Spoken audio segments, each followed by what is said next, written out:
تک وحدت المسلمین سے اتحاد کی باتیں چل رہی تھی، تو اچانک سے سنی اتحاد کے ساتھ کیسے ہوگی؟ اچھا، اب کچھ لوگوں کا سوال ہے کہ کیا وہ راجہ ناصر صاحب ناراض ہوں گے؟ اب انکل خٹک کی سیاست تو دفن ہو چکی، جس پر معاہدہ سائن ہو چکا ہے۔ اسلام آباد کی تینوں سیٹوں پر نوٹیفیکیشن روک دیے گئے۔ کیا بلاول بھٹو شہباز شریف کے ساتھ پرانی نوکری پر کام کریں؟ نواز شریف صاحب اس وقت ضد پر آ چکے ہیں۔ السلام علیکم، میں ڈاکٹر حسن جاوید اور آپ دیکھ رہے ہیں میرا ڈیجیٹل چینل۔ کل تک وحدت المسلمین سے اتحاد کی باتیں چل رہی تھی۔ آج اسلام آباد میں ایک پریس کانفرنس کے دوران سنی اتحاد کونسل کے ساتھ اتحاد کا اعلان کر دیا گیا۔ بڑی اچنبے کی بات ہے، مطلب بات تو اچنبے کی ہے کیونکہ ساری بات طے ہو گئی تھی اتحاد کونسل کے ساتھ، سنی اتحاد المسلمین کے ساتھ، تو اچانک سے سنی اتحاد کے ساتھ کیسے ہوگی؟ اچھا، اب کچھ لوگوں کا سوال ہے کہ کیا وہ راجہ ناصر صاحب ناراض ہوں گے؟ نہیں، ایسا نہیں ہوگا، میں آگے چل کے بتاتا ہوں۔ پریس کانفرنس کے دوران بیرسٹر گوہر، عمر ایوب اور حسن رؤوف نے مجلس وحدت المسلمین کے رہنما راجہ ناصر عباس کو ساتھ تو بٹھا رکھا تھا، لیکن اتحاد کا اعلان صرف حامد رضا کی سنی اتحاد کونسل کے ساتھ کیا گیا۔ جیسا کہ میں نے پہلے عرض کر دی، یہ دونوں ایک ہی ہیں، ان کے ساتھ ہو یا ان کے ساتھ ہو، بات ایک ہی ہے، اکٹھے چلیں گے، اس میں کوئی ڈاؤٹ کی بات نہیں ہے۔ چنانچہ اصل مقصد یہ ہے کہ کہاں سے وہ آپ کی جو مخصوص سیٹیں ہیں، اور یاد رکھیے گا 20 سے 25 سینٹ کی سیٹیں بھی ہیں، انہوں نے وہ سیکیور کرنی ہے، یہ ایک پولیٹیکل معاملہ ہے۔ اب اتحاد کا اعلان صرف حامد رضا کی سنی اتحاد کونسل کے ساتھ کیا گیا۔ بیرسٹر گوہر نے کہا کہ مرکز، پنجاب اور خیبر پختونخوا میں تحریک انصاف کی حمایت یافتہ اراکین سنی اتحاد کونسل میں شامل ہوں گے۔ اس طرح پی ٹی آئی کے آزاد امیدواروں کی وحدت المسلمین، پی ٹی آئی اور پارلیمنٹیرین اور مولانا کی جے یو آئی کے ساتھ اتحاد کی باتیں ختم ہو گئیں۔ اب کیونکہ عمران خان نے پرویز خٹک کی جماعت کے ساتھ اتحاد سے منع کر دیا تھا، اب انکل خٹک کی سیاست تو دفن ہو چکی۔ پی ٹی آئی کے اس فیصلے کو مجلس وحدت المسلمین کے ساتھ دھوکہ بھی قرار دیا جا رہا ہے، جو کہ ایسی کوئی بات نہیں ہے، غلط بات ہے، these are all conspiracy theories, they both are same، اس میں کوئی پریشانی کی بات نہیں ہے۔ کانفرنس میں موجود تھے کیونکہ راجہ ناصر عباس صاحب، تو ایسے کیسے ممکن ہو سکتا ہے کہ کوئی آپس میں مغالطہ ہو؟ ایسا کچھ نہیں ہے، صرف اور صرف سٹرکچر کی بات تھی، اور وہ میں نے آپ کو بتایا تھا کہ مجھے ابھی بھی سنی اتحاد کے سٹرکچر پہ بھی تھوڑا ڈاؤٹ ہے کہ وہ پورا کس طریقے سے پنجاب، بلوچستان اور سرحد تک لے کر جائیں گے، اور کس طریقے سے مخصوص سیٹوں کا کہ انہوں نے آگے معاملے کو چلانا ہے اور کیس دینا ہے کہ ان کو 25 مخصوص سیٹیں مل جائیں، یہ عدالت میں جائیں گے۔ لیکن جس طرح راجہ ناصر عباس نے پریس کانفرنس میں موجود تھے، چنانچہ یہ دھوکہ تو نہیں ہے۔ حامد رضا نے مزید کہا کہ پالیسی پی ٹی آئی اور بانی پی ٹی آئی کی ہوگی، ہماری مشاورت اور بانی پی ٹی آئی سے اپروول کے بعد فیصلہ ہوا ہے، اور ان کا کہنا تھا کہ پالیسی تحریک انصاف ہی کی ہوگی، جس پر معاہدہ سائن ہو چکا ہے۔ مشکل وقت میں بھائی کا دست و بازو بنے ہیں، جیسا کہ ہم نے آپ کو پہلے بھی بتایا تھا کہ آزاد امیدواروں کو کسی نہ کسی جماعت میں شامل ہونا ضروری تھا،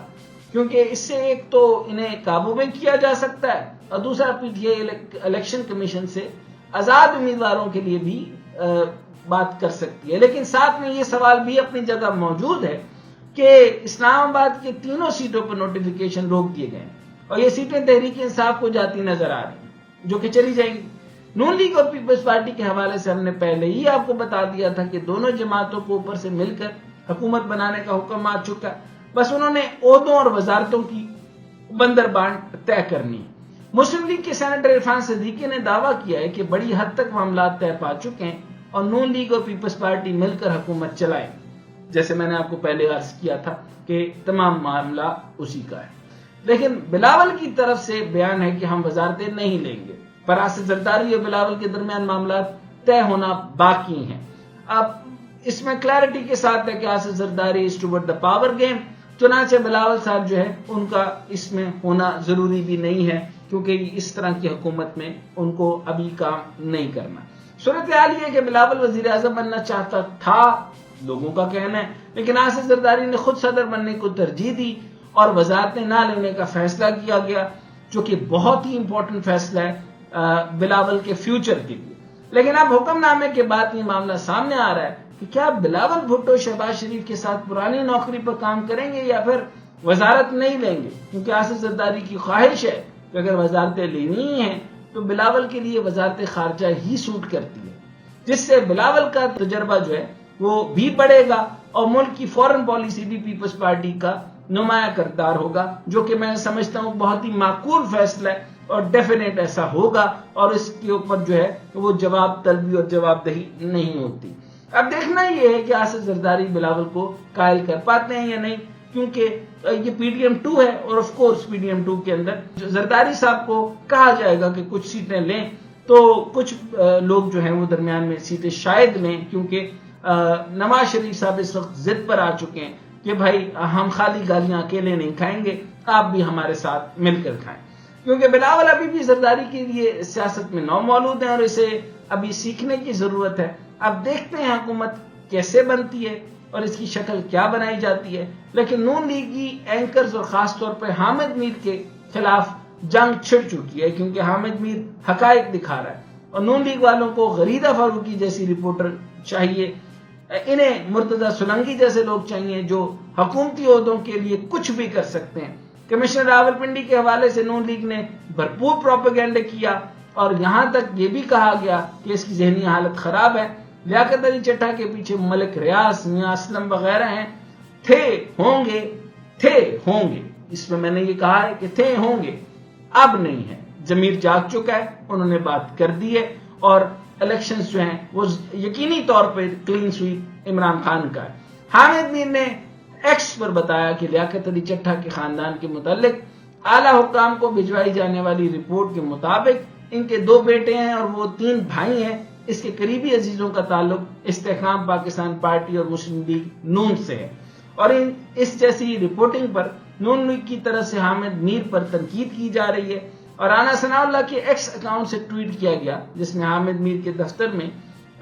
پیچھے ملک ریاض کی تصویر لگا کر کیپشن لگائی گئی، سولڈ آؤٹ، جس پر حامد میر نے رانا ثناء اللہ کو یاد کروایا کہ رانا صاحب جب آپ عمران خان کے دور حکومت میں منشیات کے مقدمے میں گرفتار ہوئے تو میں نے آپ کے حق میں یہ کالم لکھا تھا جسے آپ نے عدالت میں پیش کیا۔ آپ کئی دفعہ میرے دفتر آ چکے ہیں، آپ جانتے ہیں وہاں ملک ریاض کی تصویر نہیں ہے، لیکن آپ نے ایک جعلی تصویر لگا کر مجھ پر جھوٹا الزام لگایا۔ اگر میں اتنا ہی جھوٹا ہوں تو میرا